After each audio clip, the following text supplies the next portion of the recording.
Assalamualaikum warahmatullahi wabarakatuh. Saya akan bercerita tentang Pak Nasar, pelukis Nasar. Senior saya, sebetulnya agak sungkan saya cerita tentang Pak Nasar, seolah-olah saya kok paling tahu gitu. Tetapi di cover saya tunjukkan bahwa saya memang dengan Pak Nasar bergaul dengan baik. Bahkan ketika Pak Nasar top-topnya dalam teori yang dikeluarkan beliau, yaitu 3 non estetik, non teknik, non prakonsep, itu beliau diajak oleh Mas Teja Suminar, pelukis Surabaya yang waktu itu beliau tajir karena banyak ordernya banyak banget, untuk pameran bertiga di Gedung Seni Sono Jogja pada tahun 1974 bulan Maret. Bersama Pak Nasar, waktu itu saya masih mahasiswa semester 5, jadi saya menjadi besar kepala dan banyak orang tidak suka, termasuk dosen-dosen saya juga, karena mendadak saya kan sangat terkenal. Pameran di Seni Sono kita adakan diskusi dan menjawab pertanyaan-pertanyaan tentang bukan kesalahpahaman, tentang meluruskan tentang istilah yang dipakai Pak Nasar, 3 non itu. 3 non itu saya akan melakukan interview juga pada Pak Nasar. Saya tulis, barangkali dimuat di Kompas, yang diberi judul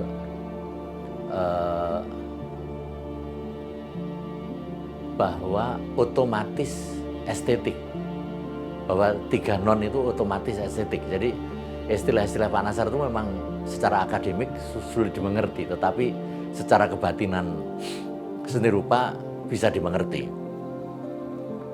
Jadi otomatis estetik itu 3 non itu non teknik misalkan. Untuk sekelas Pak Nasar yang waktu itu umurnya 47 atau 40 berapa itu sudah tidak masalah. Teknik sudah bukan problem lagi, karena seperti saya sekarang kan teknik sudah bukan problem lagi, udah menjadi milik saya. Pak Nasar juga begitu. Non prakonsep sudah tidak pakai konsep-konsepan seperti mahasiswa, barangkali maksudnya begitu. Saya kejar dan maksudnya memang begitu. Non estetik tidak nyari-nyari estetika, karena estetika sudah berada dalam dirinya.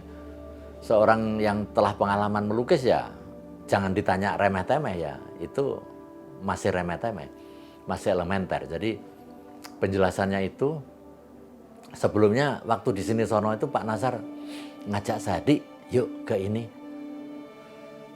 ngunjungi anaknya Ayib." Anaknya saya Ayib Rusidi. Saya diberi amanah untuk ngunjungin anaknya yang sedang di pondok pesantren oleh Kiai Hamam Ja'far yang di desa kecil di daerah Klaten sana. Jadi pesantren apa, nanti saya ingat sendiri, jadi udah agak tua jadi lupa. Pabelan, itu pesantren Pabelan terkenal sekali dengan kiainya Pak Hamam Ja'far. Saya ikuti Pak Nasar ke Magelang kita jalan Mertasawah, akhirnya ketemu Pak Kiai Hamam Ja'far sendiri. Beliau sudah almarhum, saya dengar. Itu kita ngobrol, dimasakin lele, dimasakin gurame sama kiainya, dan Pak Nasar dihormatin. Pak Kiai tanya saya, "Adik, agamanya apa?" "Agamanya Islam ya." "Bukan," aku bilang gitu. "Lah apa?" "Ya udah pokoknya manusia aja," aku bilang begitu dengan cara revolusioner. "Oh, Anda Muslim kok." "Kenapa gitu Pak Kiai?" "Karena Anda perantau gitu. Asalnya kan bukan dari Jogja, bukan dari Blitar. Perantau itu Muslim," katanya. Karena semuanya digantungkan kepada Allah Ta'ala. Terus saya tanya, "Islam itu apa sih?" Aku bilang, "Islam itu loh, ibaratnya sebuah batu di sungai, itu belum Islam, masih kafir. Tapi kalau sudah kita jadikan bangunan, tembok, untuk sekolah, untuk rumah, itu dia sudah jadi Muslim, jadi Islam." Jadi Islam itu mengislamkan. Apa yang dilontarkan Pak Hamam Ja'far ini, Kiai Hamam Ja'far ini melekat sampai sekarang. Bahkan pernah saya pakai untuk tema pidato Muharram ketika ada teman pembukaan pameran, sampai diingat oleh tokoh pemuda yang sangat terkenal tentang statement saya yang saya ceritakan dari Kiai Ahmad Ja'far. Kembali ke Pak Nasar. Pak Nasar itu diisukan, beliau tinggal di Balai Budaya. Saya sepulang dari Belanda tahun 77 juga tinggal di Balai Budaya, nginep di Balai Budaya. Jadi saya tahu persis apa yang dilakukan Pak Nasar. Beliau melukis malam-malam tuh sampai menjelang subuh. Ya. Dan tidurnya dia sulit tidur. Orang yang sulit tidur. Makanya sering minum bir itu bukan dia untuk mabuk, tapi supaya cepat tidur. Jadi sampai terkenal Pak Nasar itu dengan minum birnya. Untuk supaya cepat tidur dia minum bir kemudian melukis kemudian tidur. Bangun sebelum ruang pameran Balai Budaya kalau dipakai orang dipel oleh pegawai Balai Budaya situ. Jadi beliau cepat bangun kemudian bergeser ke ruang samping. Tapi Pak Nasar kan diisukan miskin, diisukan. Tidak, Pak Nasar tidak miskin. Pak Nasar punya gaji kok di Dewan Kesenian Jakarta. Beberapa periode dan itu juga cara oleh teman-temannya, sahabatnya, juga oleh Pak Muhtar Lubis, Pak Takdir, dan untuk Pak Nasar punya income. Beliau juga ngajar di gaji walaupun honornya tidak seberapa, tetapi bisa hidup ya. Tidak usah ndrosor-ndrosor, tidak usah minta-minta. Pak Nasar juga membuat vinyet-vinyet di majalah Horizon. Itu juga dapat honor sedikit-sedikit sekali. Satu vinyet barangkali 5.000 atau 3.000. Saya sering meng-ACC karena saya redaksi majalah Horizon. Vinyet-vinyet Pak Nasar sering kita minta kalau dia kelihatannya tidak ada duit. Lukisannya jarang laku, tetapi laku. Ada pemuja-pemuja Pak Nasar itu juga ada. Jadi jangan di-image Pak Nasar itu gembel, itu enggak. Pak Nasar itu justru orang bersih. Bajunya dia cuci sendiri, dia setrika sendiri. Jadi setrika, seperti Pak Nasar pernah cerita sama saya. Hardi, kamu jangan pikir Chairil Anwar itu gembel katanya. Chairil Anwar itu setrikanya tak pantang patah. Setrikaan di lengan itu enggak pernah patah. Jadi banyak orang yang semua ketipu. Dan banyak orang yang sering cerita-cerita so tahu tentang Pak Nasar. Dan ingat Pak Nasar juga diikuti oleh cewek-cewek yang bukan istrinya tentunya, fan-nya. Ada penggemar Pak Nasar itu ada. Yang akademik ada dan itu beberapa kota Pak Nasar punya. Dan Pak Nasar punya kebiasaan kalau melukis itu tidak di Jakarta saja, misalkan dia ke Surabaya, dia sudah disiapin di sana sama anak buahnya atau dayang-dayangnya itu kanvas sama cat, atau Pak Nasar bawa cat sendiri, kanvas, catnya akrilik. Kemudian pulangnya nanti berwujud gulungan-gulungan yang rapi diikat, kemudian dia bisa pulang. Ke Bali beliau juga begitu, dia tidak terikat oleh waktu. Kalau senang di Bali bisa sebulan, bisa 2 bulan. Juga dia punya dayang-dayang di Bali. Di Surabaya ada, di Jakarta juga ada tentunya gitu. Dia punya putra 3 ya, saya kenal semua dari bayinya, yaitu Dita, nomor 1 Yadi. Yadi mengikuti jejak Pak Nasar, melukis gaya Pak Nasar di Bali, dia hidup kemudian wafat. Kemudian adiknya Sudita juga bisa melukis gaya Pak Nasar juga. Cukup laris Dita ini, lukisannya lebih gede-gede, bahkan lebih bagus daripada Pak Nasar. Kemudian wafat juga, meninggal juga. Tidak tahu yang Buyung, yang Bontot, tinggalnya dulu di Depok. Moga-moga masih hidup dan sehat. Saya tidak ada hubungan lagi.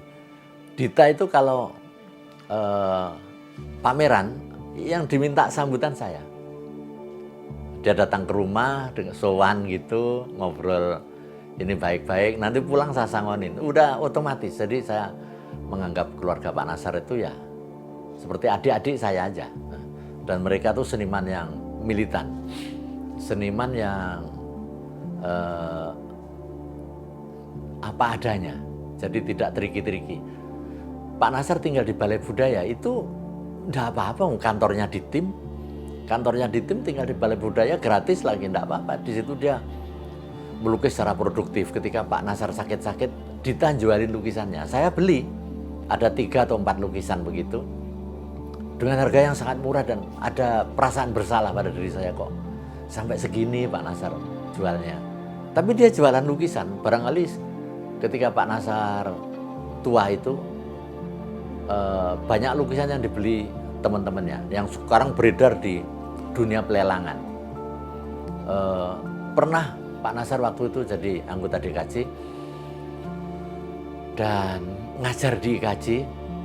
Pak Nasar sakit, udah lama nggak kelihatan Pak Nasar di mana. Saya tanya, Pak Nasar di mana? Oh, dia sakit, sakit Mas. Sekarang di mana? Di IKJ sakitnya.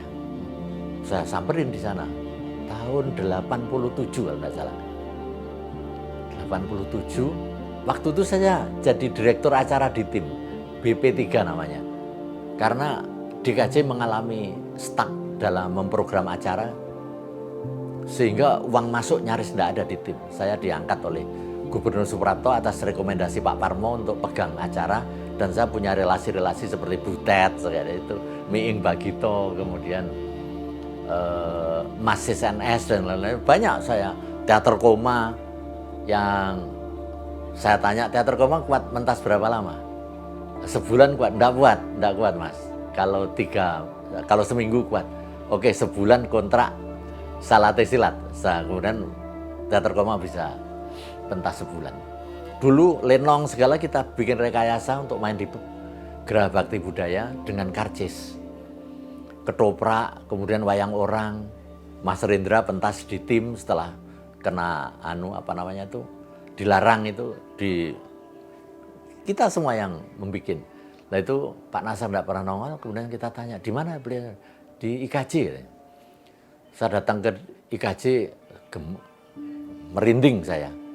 Jadi Pak Nasar itu basementnya IKJ, tempat gudang lukisan itu bocor.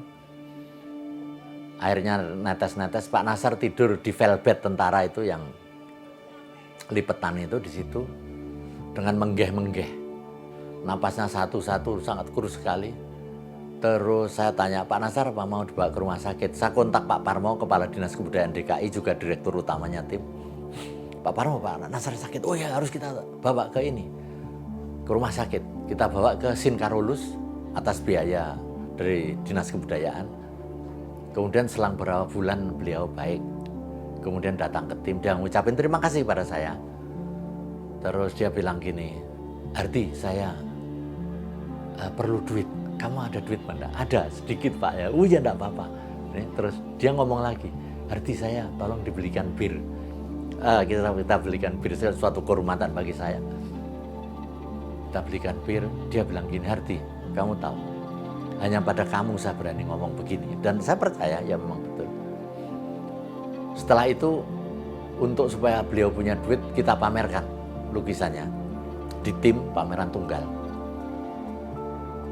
Laku 2. Yang satu dibeli Soraya Peruca, istrinya Mas Suman, karena Soraya Peruca, Mbak Peruca, baca tulisan saya tentang Pak Nasar di Kompas, yang saya bikin dramatik tentang kesembuhan sakit Pak Nasar dan lain-lainnya. Kemudian di situ Soraya beli satu lukisan, Dinas Kebudayaan satu lukisan, barangkali untuk tim itu. Kemudian Pak Nasar ada uang sangu sedikit. Kalau sudah punya sangu dia pergi entah ke Surabaya, senangannya ke Surabaya. Kalau ke Bandung dia tidak suka. Surabaya kemudian atau ke Bali. Itu kisah tentang Pak Nasar. Jadi beliau itu pelukis yang harga dirinya tinggi, dia murid dari Taman Siswa, jangan dihina. Kemudian beliau juga murid dari Sujoyono, Pak Sujoyono. Jadi dia seorang intelektual. Karena itu Pak Nasar bisa nulis surat-surat malamnya dia itu beberapa jilid kalau tidak salah, atau 2 jilid, setahu saya 2 jilid. Surat-surat malam yang diterbitkan oleh Pak Y. Prosidi. Jadi kalau pelukis masih ngata-ngatain Pak Nasar, kamu belum ada apa-apanya Pak Nasar, karena Pak Nasar punya kumpulan esai surat-surat malam yang itu harta karunnya seni rupa kita. Karena seni rupa kita memusuhi tulisan, seniman-seniman kita memusuhi tulisan. Orang yang bisa nulis dicap bukan pelukis, padahal tulisan adalah abadi, kata-kata akan lenyap. YouTube akan abadi juga, karena YouTube adalah produk malaikat dalam dunia modern ini. Jadi kembali ke Pak Nasar, seangkatan dengan Pak Zaini. Pak Zaini wafat sebelumnya. Walaupun saya berbeda pendapat dengan Pak Nasar dalam dunia seni rupa, dalam polemik seni rupa baru, Pak Nasar mengatakan bahwa seni rupa baru itu tidak harmoni dengan alam, itu tidak apa-apa, tidak masalah. Tapi Pak Nasar bilang gini, Hardi, kamu saya beri jatah pameran 2 tahun sekali di Dewan Kesenian Jakarta, oleh sponsor Dewan Kesenian Jakarta. Dan itu satu tantangan untuk saya, setiap 2 tahun sekali saya pameran di Dewan Kesenian Jakarta. Dan itu hadiah dari Pak Nasar, juga hadiah dari Pak Jaini almarhum. Saya punya sahabat-sahabat senior-senior dan saya selalu menghormati mereka. Antara Pak Nasar, Pak Afandi, Pak Indra Gunawan, Pak Kusnadi. Saya punya teman Agus Dermawan Tantono, dia penulis yang hebat juga, yang itu juga banyak menulis tentang Pak Nasar. Saya juga banyak menulis tentang Pak Nasar di Kompas.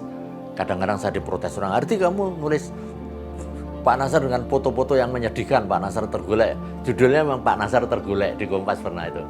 Tapi setiap saya tulis Pak Nasar pasti ada yang laku lukisannya. Barangkali karena terharu membaca tulisan saya yang selalu saya dramatisir sedikit, bahwa Pak Nasar adalah pelukis yang harus dibantu oleh orang yang punya lebih. Harusnya negara yang begini. Kalau di Belanda segala negara, ya ada stichting, ada lembaga yang menangani itu, Kunstichting. Jadi ada lembaga yang menangani, yang memberikan subsidi pada pelukis-pelukis sejati, seniman-seniman sejati. Di sini tidak, orang harus bisa fight sendiri. Dan kalau orang sukses di Belanda, belum tentu dia lukis sukses di Indonesia. Tetapi kalau orang sukses di Indonesia, dia bisa dengan mudah sukses di Belanda atau di Eropa. Jadi kira-kira itu apa yang saya katakan Nasar. Al-Fatihah untuk Pak Nasar. A'udzubillahi minasyaitonir rajim. Bismillahirrahmanirrahim. Alhamdulillahirabbil alamin arrahmanirrahim. Maliki yaumiddin. Iyyaka na'budu wa iyyaka nasta'in. Ihdinas siratal mustaqim. Siratal ladzina an'amta 'alaihim ghairil maghdubi 'alaihim waladdallin. Amin. Ini Al-Fatihahku untuk Pak Nasar. Wassalamualaikum warahmatullahi wabarakatuh.